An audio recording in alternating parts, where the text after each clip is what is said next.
దేవునికి స్తోత్రము. అనుదిన దేవుని వాక్య ధ్యానమునకై ఈరోజు 2024 సంవత్సరము సెప్టెంబర్ నెల 20వ తారీఖు. ఈరోజు ధ్యాన వాక్యము పరిశుద్ధ గ్రంథము నుండి యోహాను వ్రాసిన మొదటి పత్రిక 1వ అధ్యాయము 9వ వచనాన్ని మనం ధ్యానించుకుందాము. ధ్యాన వాక్యాన్ని ఒకసారి పరిశుద్ధ గ్రంథము నుండి చదువుకుందాము. మన పాపములను మనము ఒప్పుకొనిన ఎడల ఆయన నమ్మదగిన వాడును నీతిమంతుడును గనుక ఆయన మన పాపములను క్షమించి సమస్త దుర్నీతి నుండి మనలను పవిత్రులనుగా చేయును. ప్రియ దేవుని బిడ్డలారా, ఈరోజు ధ్యాన వాక్యము, మన దేవుడు శాంతమూర్తి, నీతిమంతుడు గనుక మన పాపములను మనమే ఒప్పుకొని పవిత్రతను పొందుకొనుటకును గూర్చి మనము ఇప్పుడు ధ్యానించుకుంటున్నాము. మనము మన పాపములను ఒప్పుకొని శాంతమూర్తి నీతిమంతుడైన మన దేవుడు మనలను క్షమించి మనలను పవిత్రులుగా చేస్తాడు అని పరిశుద్ధ గ్రంథము సెలవిస్తుంది. అయితే ప్రియ దేవుని బిడ్డలారా, పరిశుద్ధ గ్రంథములో మన పాపములను ఒప్పుకున్న పద్ధతులు 3 విధాలుగా ఉన్నాయి. ఒకటి పర్సనల్, అంటే మన వ్యక్తిగత ఒప్పుకోలు. రెండవది గ్రూపు, అంటే సమాజముగా కూడి పాపములు ఒప్పుకొనుట. మూడవది రిప్రజెంటేటివ్, తప్పు చేయకపోయినను ఇతరుల పాపము నిమిత్తము దేవుని ఎదుట వాని పాపముల గురించి పశ్చాత్తాపపడి ఒప్పుకొని క్షమించమని అడగడము. అయితే ప్రియ దేవుని బిడ్డలారా, సామెతల గ్రంథములో 28వ అధ్యాయము 13వ వచనములో ఏమనుందంటే, అతిక్రమములు దాచిపెట్టువాడు వర్ధిల్లడు అని వ్రాయబడి ఉంది. అతిక్రమములు చేసినవాడు అవి బయట పెట్టకపోతే వాడు వర్ధిల్లడు, చేయుచున్న వాడిని గమనించి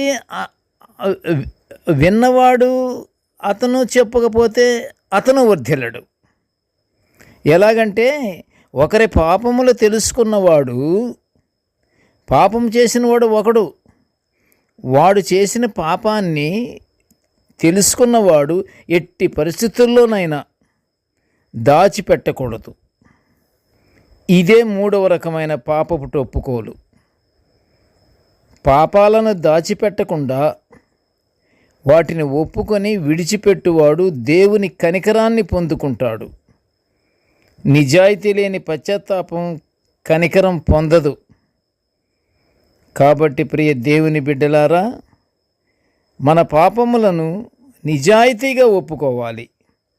మనం నిజాయితీగా ఒప్పుకొని దేవుని కనికరాన్ని పొందుకుందాము.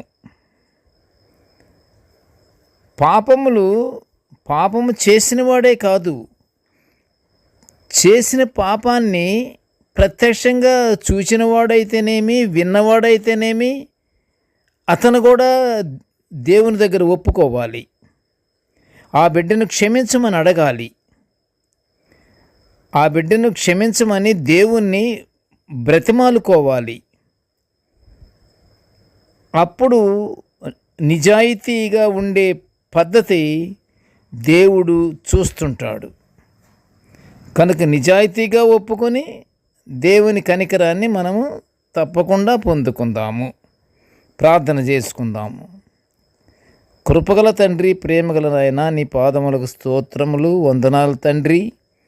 అయ్యా, నీవు మాకు అనుగ్రహించిన ఈ గొప్ప భాగ్యము, అయ్యా కృపగల తండ్రి, నీ దివ్యమైన వాక్యాలను మేము నిత్యము ఇలా ధ్యానించుకునే ఈ గొప్ప భాగ్యాన్ని మాకు అనుగ్రహించినందుకు నీ ఘనమైన స్తోత్రములు నాయన.